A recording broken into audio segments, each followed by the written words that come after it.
Welcome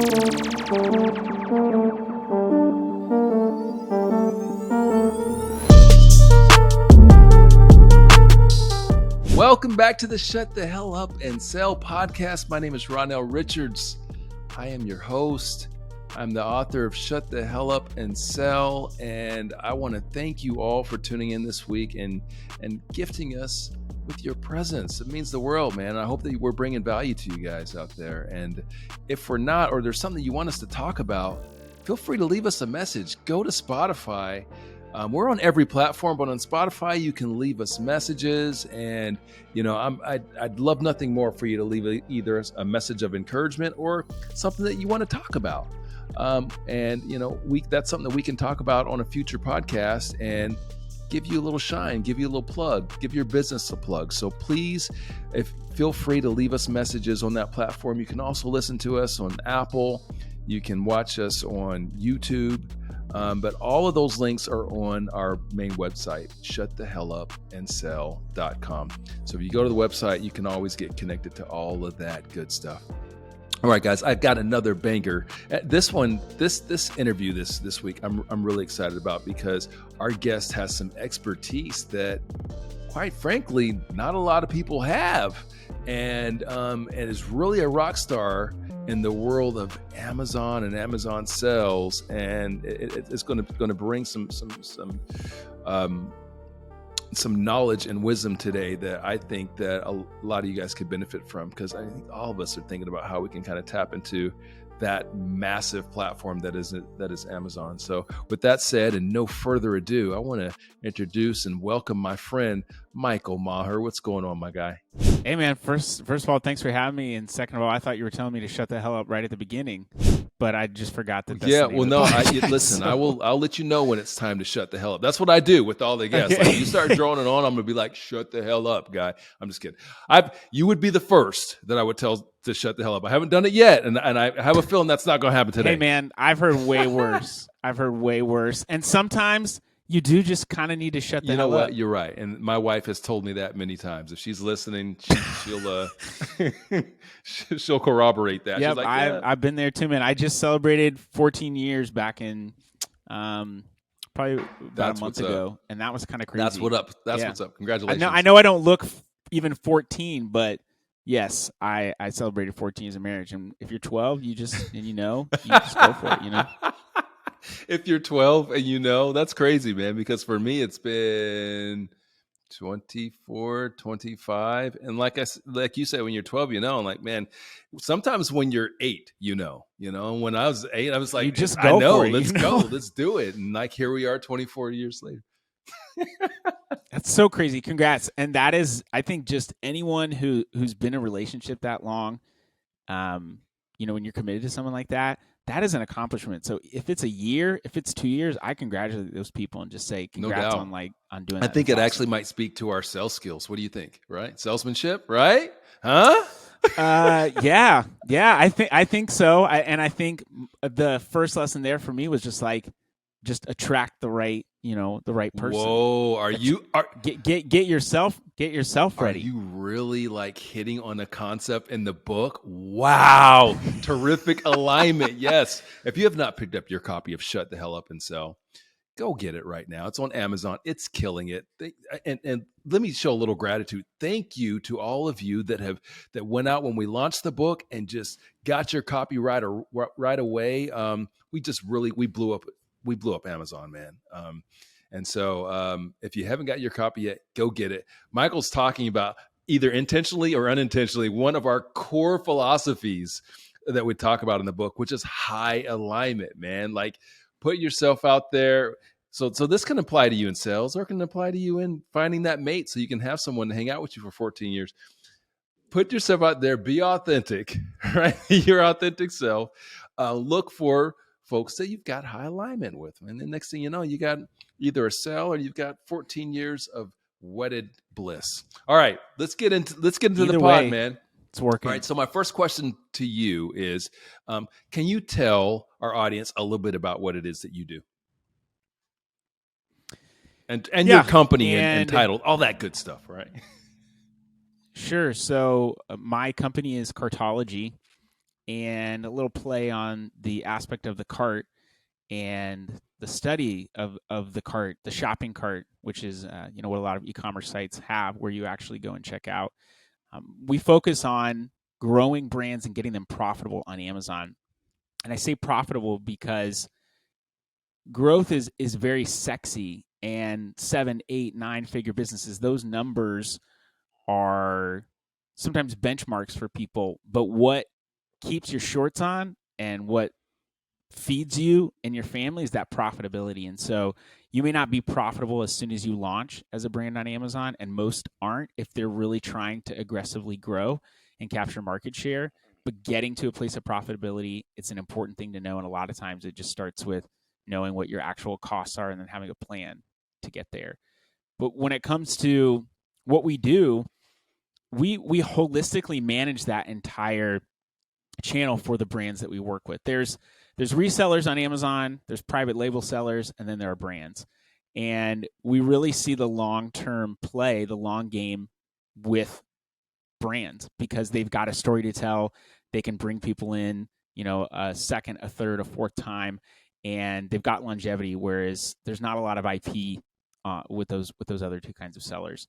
And holistically managing it means Amazon is its own ecosystem. It's not just another marketplace. It's not just a website. It is its own ecosystem, and they have done an incredible job of building something. And I think what we first at Cartology do is help people to better understand why Amazon's important and how people interact with it, because that helps us to get to the bag. Nice. If someone doesn't know or understand how Amazon works, it's really easy to, it's like not knowing your target audience and just talking about yourself. This is what I do. This is what I do. This is what I do. But what about the person that you're speaking to? Do you know what it is that they want? Do you know who you're going after? And if you don't know what their behavior's like on the platform, I think you're going to lose. And you might do okay, but I think you're going to miss out on maximizing that potential. So managing that ecosystem, and it starts with something basic like, what does your real estate look like? The strategy on Amazon, it's pretty simple. It's not that complicated. The execution of it, that's where it gets more complex. And that's what we do, is we create strategy based on what your goals are for your business, and also help you take a step back if your goals are not based in reality, and say, hey, you want to do $2 million in sales on Amazon, but you only want to spend $500 to $1,000 a month in ads. That's not realistic. So one of those things is going to have to adjust. But we help set that strategy, and then we actually go out and execute it for you, becoming your team. Because like you said before, there are not a lot of people who really know how to successfully grow and manage entire brands on Amazon. There are people, different aspects of it that know, but there is a serious talent shortage in that area. So you either have to hire externally, or you have to have a lot of money to build something internally. And most people, I would say, don't have that. And we take care of that. So check that out, guys. I asked Michael, what do you do? And he gave you guys a mini masterclass on Amazon sales. There you go. That's what you get. So Shut much, the hell man. up and sell. There's so much to know. There's so much to know with Amazon. And I don't even say that I am the Amazon expert anymore. I mean, am I an expert at it? Sure. But I don't even say that anymore, because I don't think that's the most important thing. I want to help you to better understand more about Amazon. And they're like, people say, man, that's a great niche to be in. But if you come inside the Amazon room, there's niches inside of there. And I'm like, man, I'm managing the entire brand. And that we still have partners that we work with that do things that we don't do. But we're managing the entire brand. That doesn't feel like a niche when you're a part of this big ecosystem. All right. Thank you for sharing. And again, guys, you got a mini masterclass on Amazon and success on the platform. Now, I want to get into your history a little bit, because part of what we're about with Shut the Hell Up and Sell, and the whole philosophy behind the book, is we want to bring the joy back in sales. We want to build pride in sales. We want people to be proud to call themselves salespeople. And so we want to embrace all aspects of it. And part of it just starts with like, hey, this question I like to ask all of our guests is like, what was your first sales job? What was it like?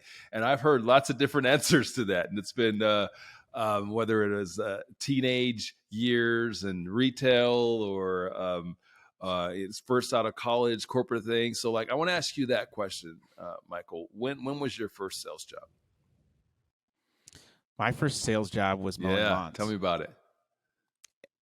I would go around the neighborhood, take my lawnmower at my house, and I hated mowing my lawn because I didn't get paid for it.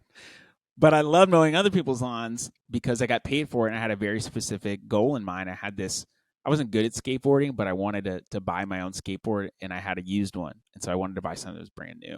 And that was my first job, but I had to go and tell people like, hey, I'm here to mow your lawn and negotiate prices and figure all that stuff out. And hindsight's always 20/20, but I didn't even really consider myself an entrepreneur until I turned 30. But when I look back, I'm like, oh, I've been an entrepreneur since I started my business in 2010. Oh, this was entrepreneurial. I managed a band that I was in high school and college and had to promote us. And that was like a business. And there's a lot of other things that I saw leading up to that.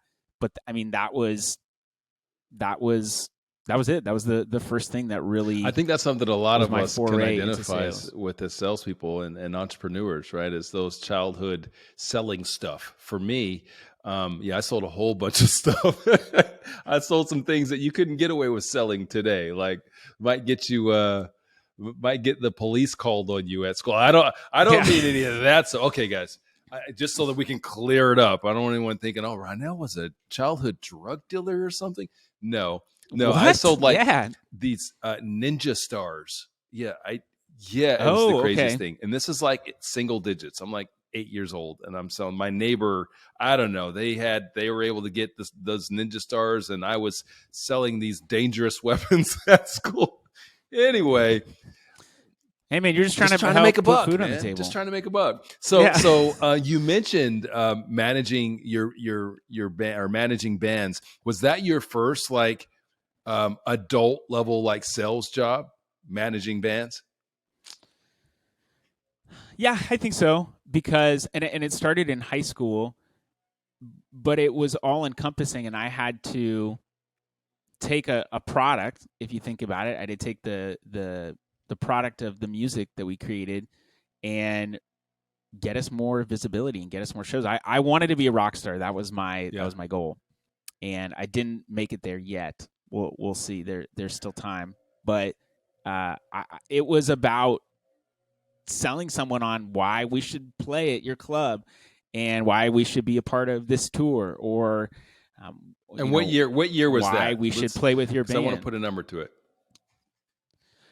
It was probably, I would say 16, 17. All right. So, and just spending my summers. No, what year? And actual days after year? School. Oh, actual year. It would have been 2002. All right. So let's go ahead and put a number there. I like to embrace on this platform, on this podcast. We want to embrace how many years we've been in the game. How long have we been selling? And so, you started. So I always like to ask people, when did you first start getting a check for selling? When you start making some money? It sounds like that you were doing that early with selling with, clearly you. I don't know. We made a ton of money. Not about how much money you made. We got okay. We did get like nominated for the guys I was in a group with. We did get nominated for like it was called a CEA or Cincinnati Entertainment Award. Nominated for like best new band, because even though we've been together for a while, we kind of went through a couple different iterations. So I mean that was kind of cool. We didn't win it, but it was nice to be nominated by the Academy. The Academy of we'll just call it CAA, right? CAA, is that what you said? CA.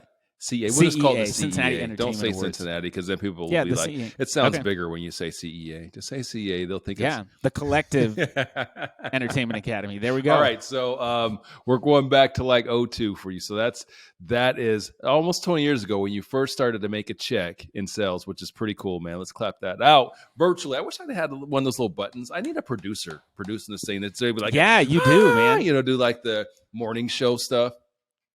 You just add that. You can just add that in afterwards. You know what? I could, but then it wouldn't be. It just seems like, So I think season 2, we need more people subscribing and listening. And so share the podcast, people. Share the people. More subscribers we get, the more listeners we get, then we'll continue to grow it and make it better. And we'll bring in a producer. I'll promote the hell out of this. I'll do my part. Sir. So we'll bring in a producer, and then I can have somebody to do all the bells and whistles and bings and all the sound effects. All right.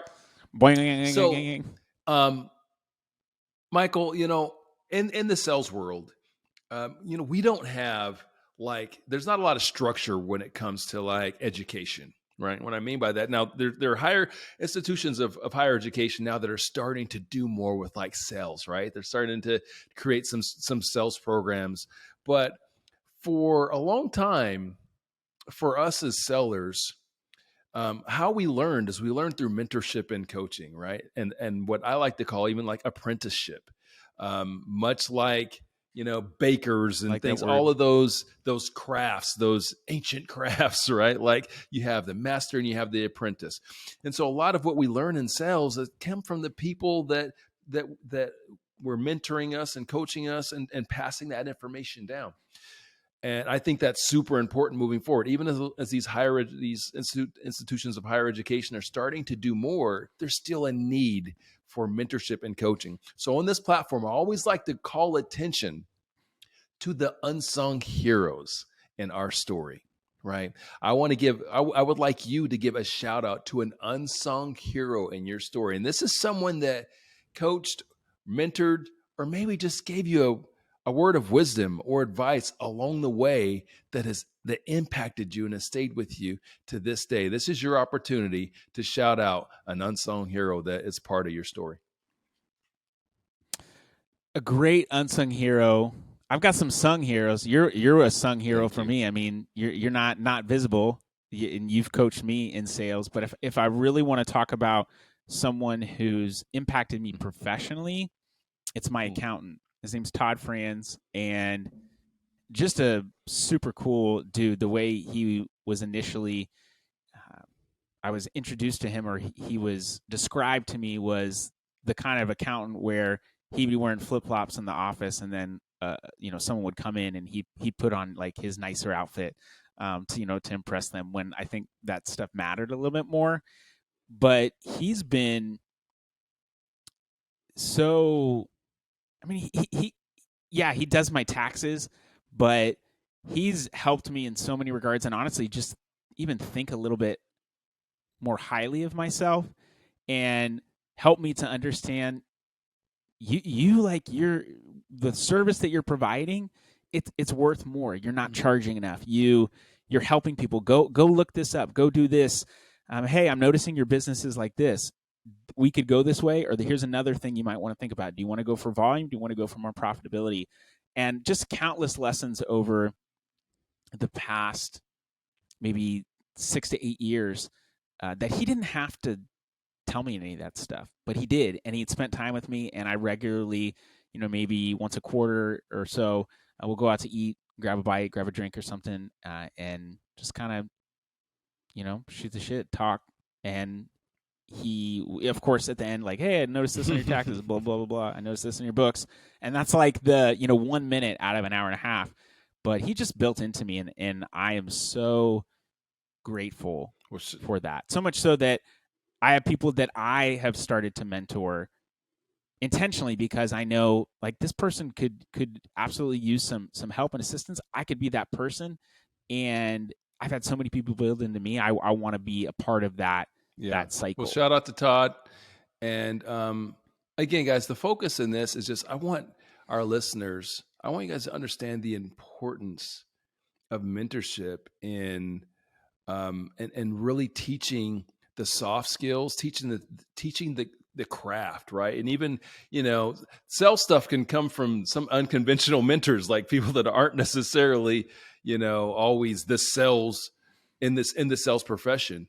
So for those of you that are listening that aren't necessarily, in the sales profession, which I know we'll have some of those listeners as well, I want to encourage you to mentor, share your wisdom, coach, pay it forward. If you've had some success, help somebody else to success. I know it's absolutely, in my opinion, in sales, it's absolutely critical, because we don't have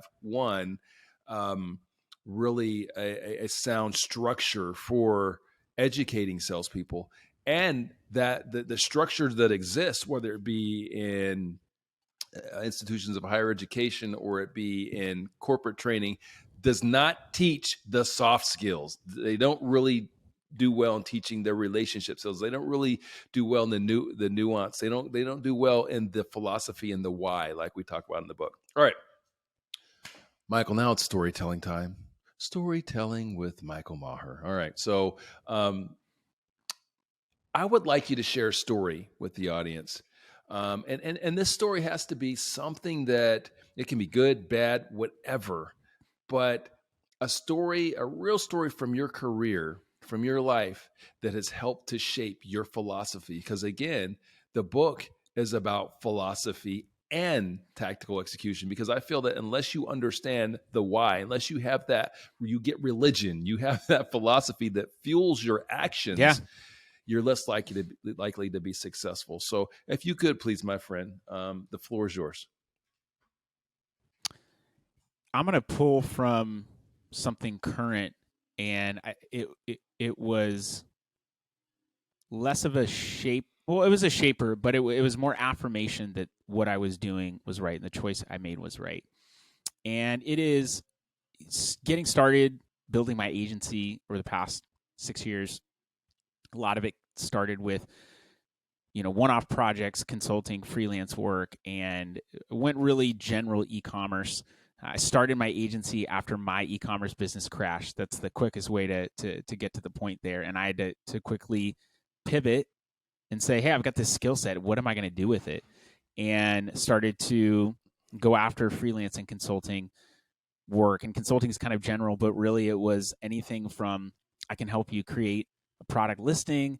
I can help you advertise on Amazon. I even went general e-commerce, like helped people with SEO on their websites, and just really found that Amazon niche and went for it. And had people that said, don't be just a digital marketer. There's lots of digital marketers.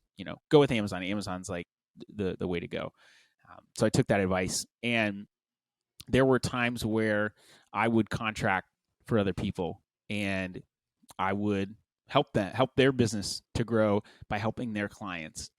And there was a lot of different client interactions, but I always believed in and had great parents and other people that built into me to do the right thing. I think even when someone's not watching.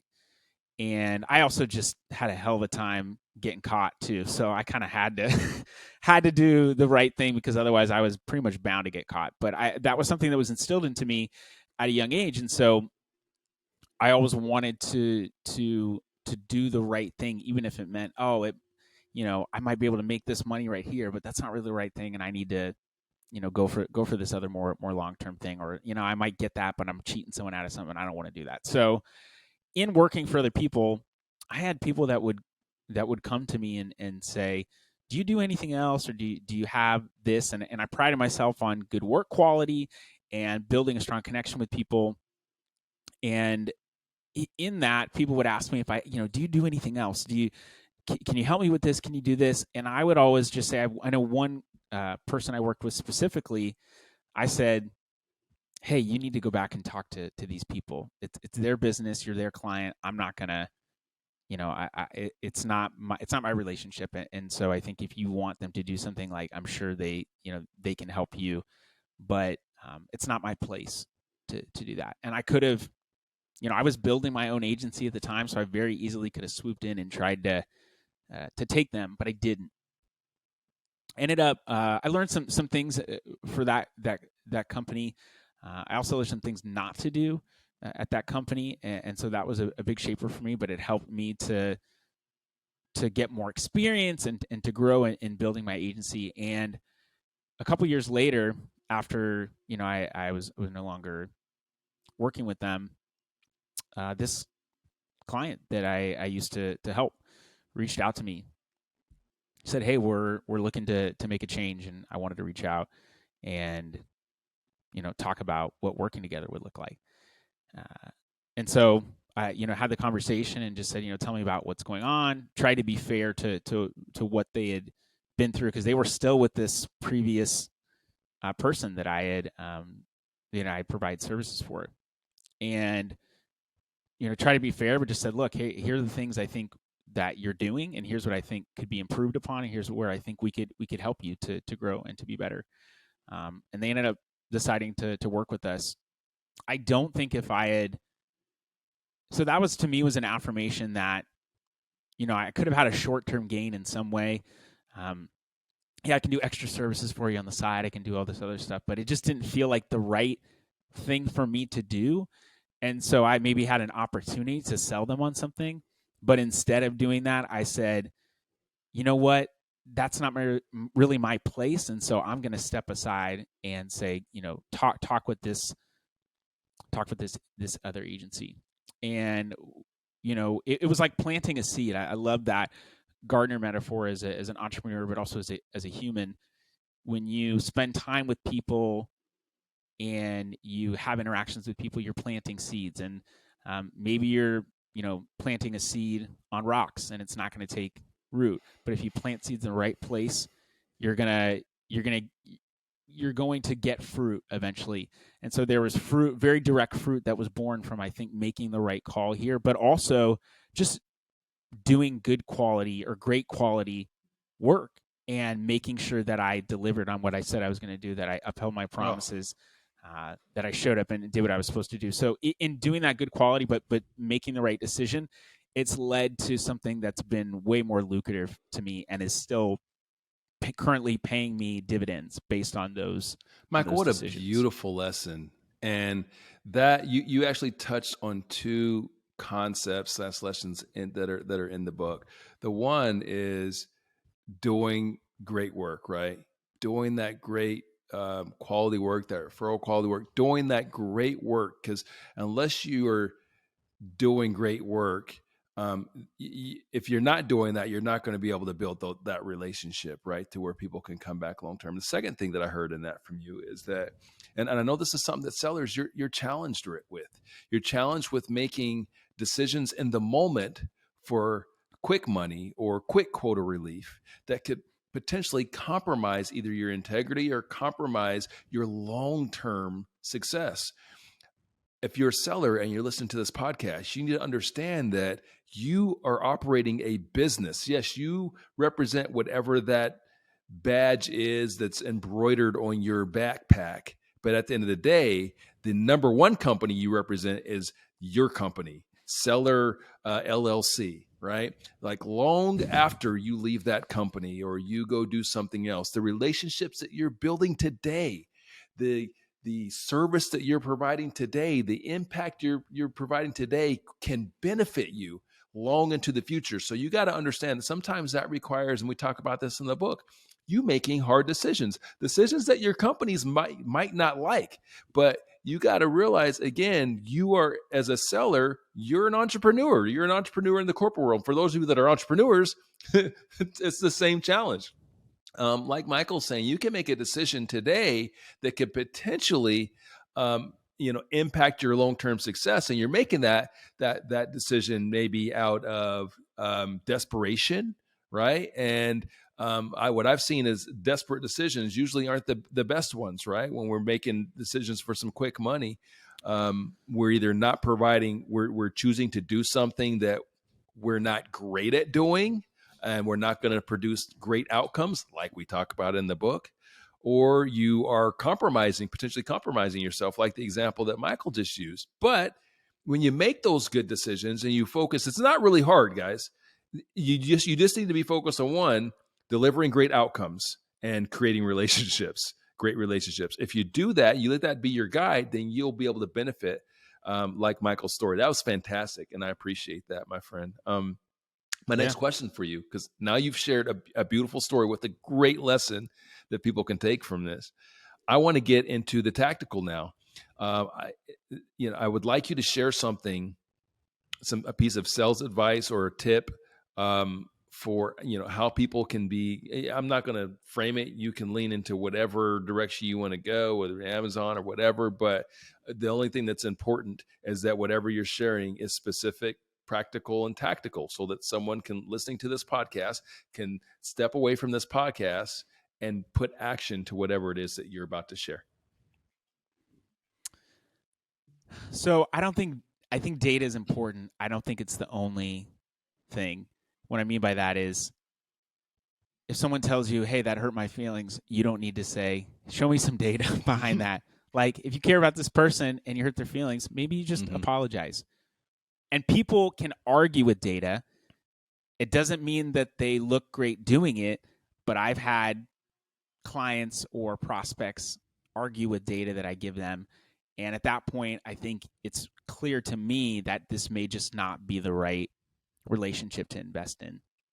But my tactical advice to people out there is to know their industry and do the research to know and understand the talking points that can back up what you're selling. And for me, it's knowing information about Amazon, and yeah, knowing how much revenue was made on Amazon last year in the US, 310 billion, knowing that there's a billion visitors to Amazon each month. Knowing that stuff is important, but more specific information helps me to frame up why someone can benefit from partnering with us and allowing us to help them to be. I see us as a supporting actor, supporting actress.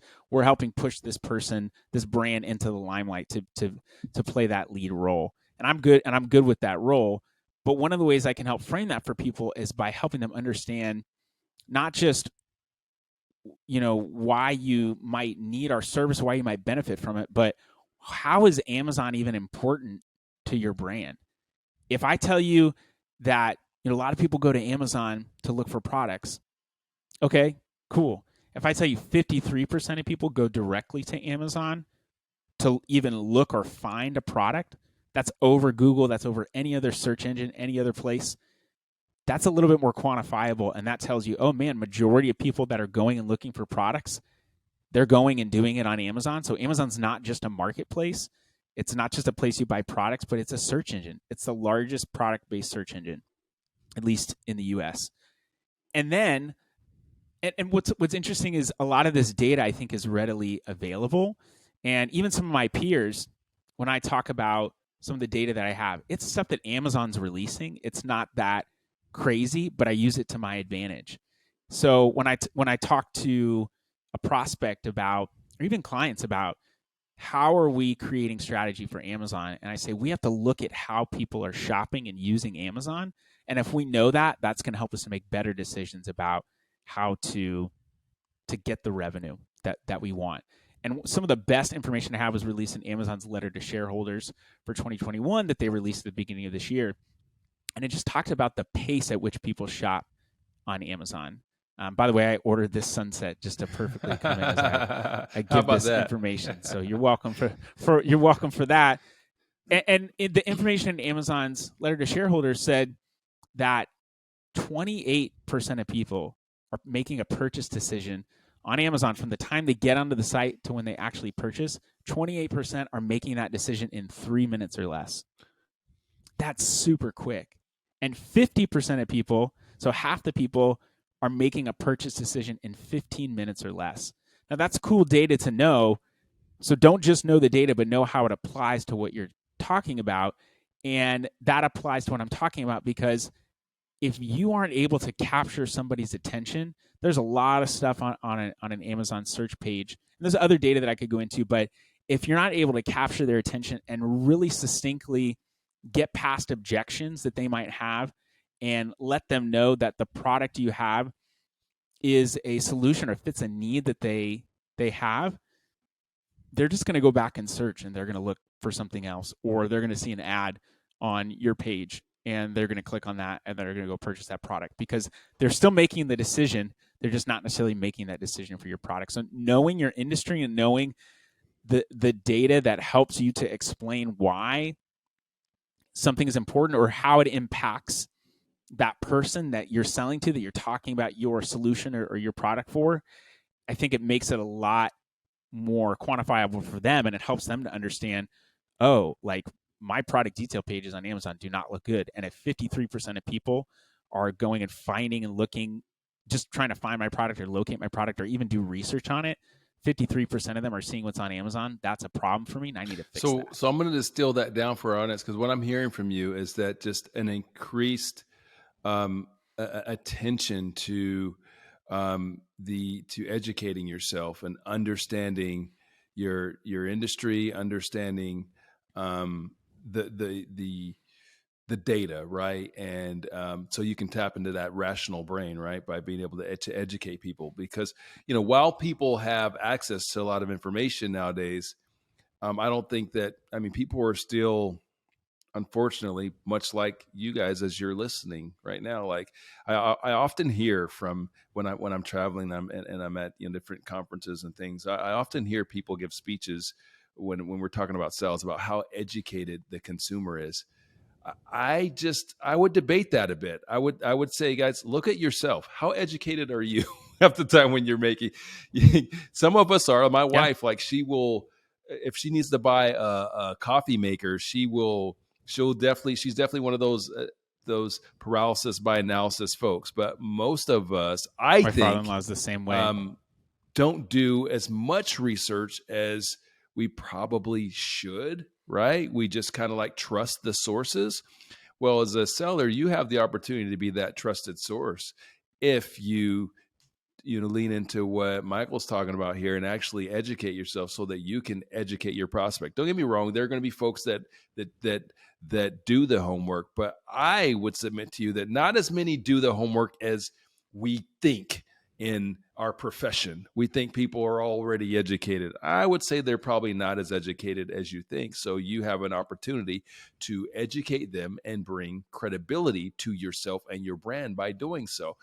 So some practical direction I would think to take from this is, are you scheduling time for your education?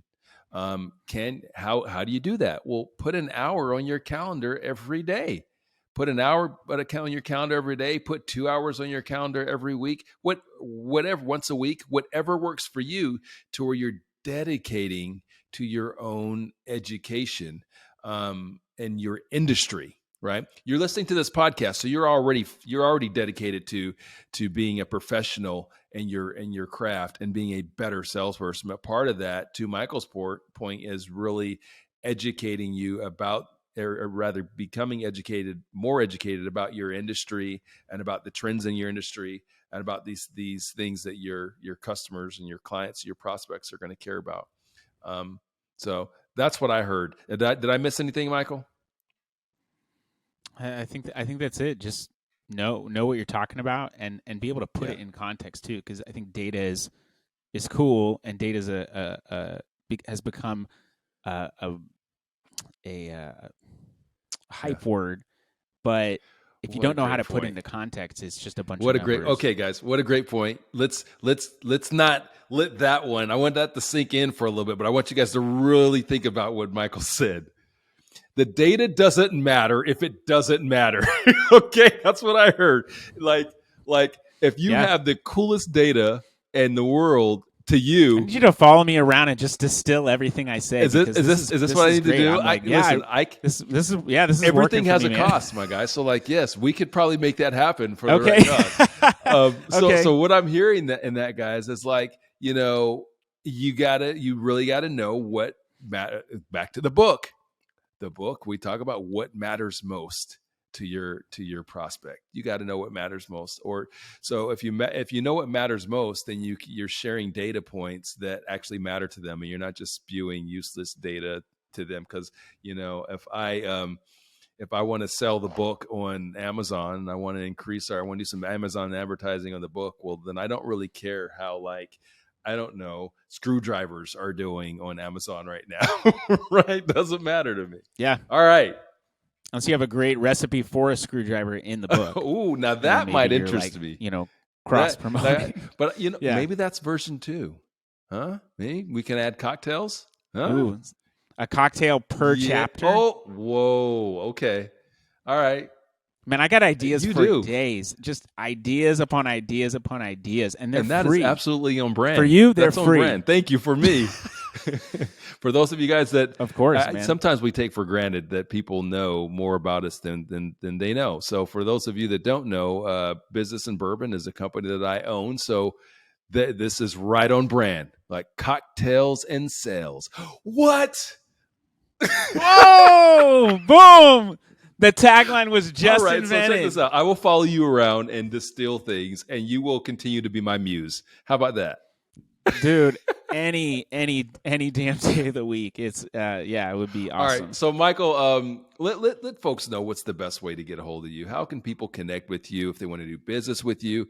They would like to pick your brain on some things. What's the best way for them to contact you? If you want to contact me directly, you can get in my inbox, michael@thinkcartology.com. If you want to do well and succeed on Amazon, think Cartology. The business name is not Think Cartology. I'm still working on cartology.com. But michael@thinkcartology.com is a great way to get in touch with me directly. Also, if you want to know anything related to Amazon, if you want to see more of my entrepreneurial journey and me talk about having a positive impact in the things that you're doing, just go and follow me on LinkedIn.